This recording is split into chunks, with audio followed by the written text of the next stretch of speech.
Hi friends, ఈరోజు ఈ వీడియోలో ఆంధ్రప్రదేశ్లో కొత్త పెన్షన్ల కోసం ఎదురు చూస్తున్న వారికి ప్రభుత్వం నుంచి కీలక అప్డేట్ వచ్చింది. అలాగే 50 సంవత్సరాల పెన్షన్స్కి సంబంధించి కూడా ఏమైనా అప్డేట్ వచ్చాయా లేదా, సో దానికి సంబంధించిన పూర్తి ఇన్ఫర్మేషన్ ఈ వీడియోలో తెలుసుకుందాం. సో కొత్త పెన్షన్ల ప్రక్రియ ఇప్పటికే పలుమార్లు వాయిదా పడింది. గత జూన్లో ఇస్తామని చెప్పిన వాయిదా పడగా ఈ నెలలో కూడా ప్రారంభం కాలేదు. తాజాగా ముందుగా వేతనంతో మహిళలకు పెన్షన్లు ఇచ్చే అంశంపై ప్రభుత్వం దృష్టి పెట్టినట్లు సమాచారం. అలాగే 50 సంవత్సరాల పెన్షన్స్కి సంబంధించి కూడా ప్రభుత్వం పరిశీలిస్తుంది. దానికి సంబంధించి ఈ నెల చివరి వారం లోపు అప్డేట్స్ వచ్చే అవకాశం ఉంది. రాష్ట్ర వ్యాప్తంగా కొత్త పెన్షన్ల కోసం దాదాపు 15 లక్షల మంది ఎదురు చూస్తుండగా అందులో సుమారు 2.30 లక్షల మంది వేతనంతో మహిళలను గుర్తించినట్లు సమాచారం. వీరి కోసం ఈ నెల చివరి వారంలో దరఖాస్తుల ప్రక్రియ ప్రారంభమయ్యే అవకాశం ఉందని చెబుతున్నారు. అంటే మనకు ఆగస్టు 31వ తేదీ వచ్చే ముందు తేదీల్లోనే ప్రారంభించే అవకాశం ఉంది. అయితే అధికారిక తేదీ ఇంకా ప్రకటించలేదు.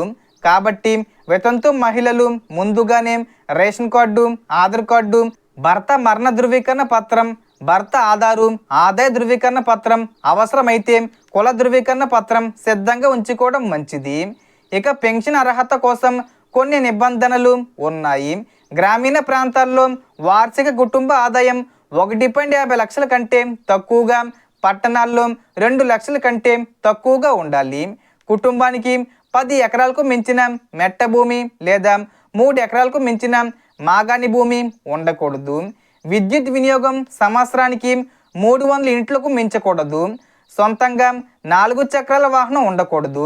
ఆదాయ పన్ను చెల్లించేవారు ప్రభుత్వ ఉద్యోగం లేదా కాంట్రాక్టు, అవుట్ సోర్సింగ్ ఉద్యోగంలో ఉన్నవారు కూడా అనర్హులయ్యే అవకాశం ఉంది.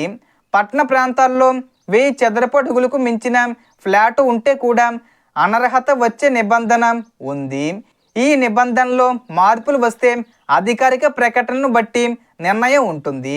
ప్రస్తుతం రాష్ట్రంలో 60 లక్షలకు పైగా పెన్షన్దారులకు ప్రభుత్వం ప్రతి నెల సాధారణ పెన్షన్లు 4,000 రూపాయలు, అలాగే వికలాంగుల పెన్షన్ 6,000 రూపాయలు అందిస్తుంది.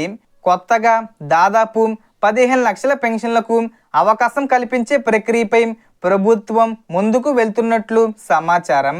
కాబట్టి వేతనంతో మహిళలు పత్రాలను సిద్ధంగా ఉంచుకొని అధికారిక ప్రకటన కోసం అప్రమత్తంగా ఉండండి. సో మనకు వచ్చిన ఇన్ఫర్మేషన్ ఇది ఫ్రెండ్స్. మీకు ఈ వీడియో నచ్చితే లైక్ చేయండి, షేర్ చేయండి అండ్ సబ్స్క్రైబ్ చేసుకోండి. Thanks for watching.